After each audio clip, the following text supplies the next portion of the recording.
Всем привет, меня зовут Мария Мироневич, и сегодня мы с вами приготовим сразу 3 рецепта вкусных, простых, полезных ужинов. Я уверена, эти рецепты займут достойное место в вашей копилочке. Начинаем готовить! Для первого ужина нам понадобится 3 хорошеньких морковки. Я их сначала разделяю пополам, затем нарезаю на пластинки, а затем нарезаю на тоненькие оранжевые ломтики. Ломтики моркови отправляем на сковородку в уже разогретое масло. Я добавила 2 столовые ложки растительного масла. Оставляем морковку на сковороде. Нам понадобится 2 луковицы. Лук я нарезаю мелким кубиком. Соединяем лук с морковкой, немного перчим по вкусу. И я перемешиваю для того, чтобы овощи пассеровались равномерно. У меня полкило пекинской капусты, по совместительству это половина кочана. Убираем у нее кочерышку, она нам совсем не понадобится. Затем я нарезаю капустку еще пополам. А теперь тоненько шинкуем нашу капустку. Вот и капустке пора отправиться на сковородку. Отправляем ее. Сейчас я немного прибавлю огонь, для того, чтобы все у нас готовилось быстрее. И перемешаю для того, чтобы овощи готовились равномерно. У меня 300 граммов грибов вешенки. Вы можете использовать любые грибы, шампиньоны замороженные. Может быть, есть белые, будет просто замечательно. Грибы я нарезаю мелко. Грибочки отправляем к нашим овощам. Огонь у меня по-прежнему выше среднего. И сейчас я перемешиваю все овощи. Как вы видите, капустка уже немного поджарилась, уменьшилась в объеме. Теперь потребуется еще около 5 минут для того, чтобы овощи у нас дошли до необходимой степени готовности. Оставляем их на среднем огне. Главный момент в приготовлении нашего ужина настал, потому что наша вкуснейшая рыбка у меня скумбрия на овощной подушке. Как вы видите, лишнее у скумбрии мы убрали. Она уже без головы, без хвоста, без внутренностей. Я мельчить не буду. Скумбрию нарезаю сразу на половинку. Потому что как раз отличный кусочек. И скумбрия рыбка нежная. Во время приготовления она у нас, если добавить ее в сковороду крупным куском, не развалится. А ту малютку, которую вы видели, я отправлю целиком. Я еще не солила, сейчас немного присаливаю капусту, следом выкладываю прямо на овощи нашу рыбку. Огонь я сейчас убавила до минимального, потому что по сути мы с вами будем готовить рыбку на пару. Теперь, так как наша рыбка не соленая, я присаливаю прямо в сковороде для того, чтобы лишнее время не тратить и не пачкать ничего. Таким образом мы ее посолили. Это еще не все. Я добавлю просто смесь перцев. Если вдруг у вас есть смесь перцев с лимоном специально для рыбки, то можно использовать ее. Теперь нам остается накрыть нашу рыбку-красавицу крышкой и оставить ее на 3 минуты на самом маленьком огне. 3 минуты прошло. Снимаем крышку. Как мы видим, рыбка схватилась. Тем не менее, мы ее все равно переворачиваем. Пахнет очень вкусно. Рыба с капустой – это один из астраханских специалитетов. Пусть рыбка у нас морская будет не менее, может быть даже более вкусно, потому что я люблю больше морскую рыбу. Переворачиваем и оставим сейчас с вами еще на 3 минутки до готовности. Наш ужин уже готов. Остается снять крышку. Посмотрите, какая замечательная получилась рыбка. Она получается нежная, сочная. Скумбрия сама по себе очень вкусная рыбка. И посмотрите, какой восхитительный, что немаловажно, простой и быстрый в приготовлении гарнир у нас уже тоже готов. Быстро готовим все в одной сковороде и получаем вкусный ужин всего за полчаса. Приятного аппетита! Для следующего ужина нам понадобится полкило кислой квашеной капусты. Ее я разрезаю пополам, а затем мелко шинкую.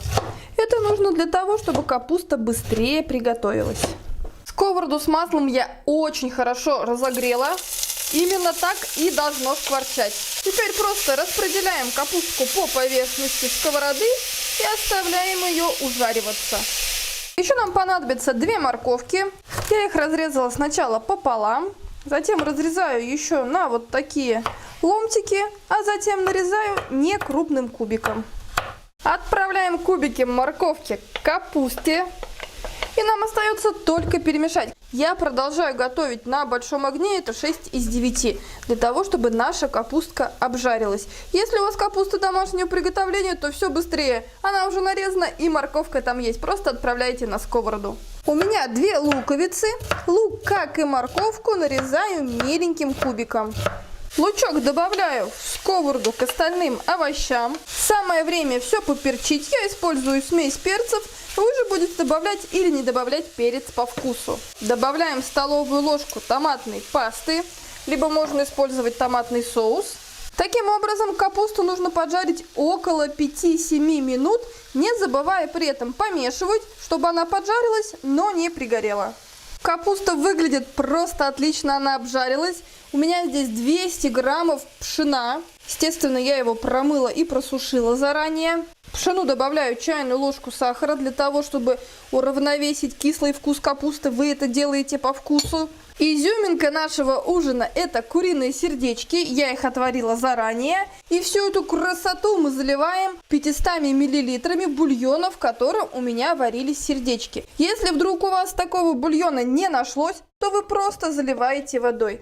Соль я не добавляю, потому что капуста щедро соленая. Вы можете добавить по своему вкусу. Теперь мы все это хорошенько перемешиваем для того, чтобы и пшено оказалось у нас в воде, в нашем бульоне. Остается накрыть крышкой и подождать около 20 минут до готовности. 20 минут прошло, наш ужин готов. Еще идет пар. Посмотрите, как получается красиво.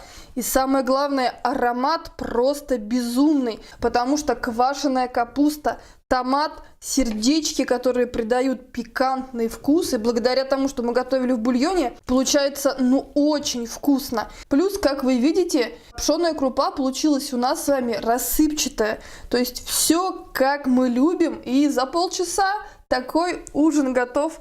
Приятного аппетита! Готовим ужин номер 3. Это моя палочка-выручалочка. 500 граммов фарша из куриной грудки. Там уже 50 миллилитров молока. Немного перчу. Делаем это, конечно же, по вкусу. Присаливаю. У нас вот такие вкусы в семье. Добавляю немного базилика. Еще добавляю немного орегано. Вы можете использовать те приправы, которые нравятся вам.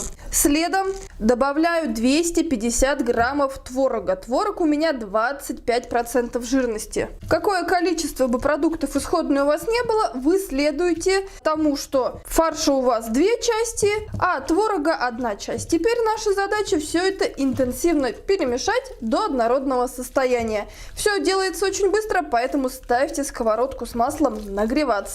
Руки я смочила водой для того, чтобы лепить котлетки, и я делаю их небольшие, потому что вообще кодовое название этих котлет в нашей семье детские. Котлетка готова, отправляем на разогретую сковороду и, конечно же, лепим все остальные котлетки. Таким образом, я слепила все котлетки, мне понадобится 2 раза пожарить их на сковороде, чтобы изготовить все количество. Они получаются невероятными. Чтобы это понять, нужно их просто приготовить. Нежные, сочные, пышные. И самое главное, их любят просто все, кто только попробовал. Котлетки подрумянились, настало время их перевернуть. Вот такие они получаются беленькие, румяненькие, потому что, и куриное филе само по себе белое, и творог тоже. Переворачиваем их. Я перевернула все котлеты, накрываю крышкой и оставляю на среднем огне еще на пару-тройку минут для того, чтобы они поджарились и с другой стороны. Котлетки наши жарятся, а я времени не теряла. Поставила ковшичек на огонь. Вода у меня уже закипела. Самое время посолить. И я отправляю в кипящую воду 150 граммов кускуса на пол-литра воды. Теперь необходимо перемешать. И я выключила плиту. В течение 5 минут наш гарнир будет готов. За это я просто обожаю кускус. Если нет времени и нужно накормить всю семью вкусно, и чтобы никто не вредничал, это палочка-выручалочка. Давайте посмотрим, какая сочная. Вы просто посмотрите, сколько сока. Несмотря на то, что котлета готовится из куриного филе, она получается просто нежнейшая. И еще один такой лайфхак. Если вдруг и кусочки творога у вас найдут, то вы можете его измельчить в блендере. И, конечно, кускус быстрый и вкусный гарнир. Приятного аппетита! Обязательно приготовьте котлетки с творогом. Вот такие разные, но обязательно быстрые, вкусные, полезные, подходящие для здорового питания можно приготовить ужины. Приготовление каждого заняло не более получаса. И сегодня у нас будет просто шикарный стол. Если вам понравилось такое видео, если вам нравятся наши рецепты, оцените, пожалуйста, нашу работу, поставьте лайк. Я приглашаю вас в наше позитивное сообщество. Обязательно подписывайтесь. И, конечно же, с вами была Мария Мироневич. Я желаю всем любви, добра, ну и, конечно, быстрых ужинов. Уделите время своей семье.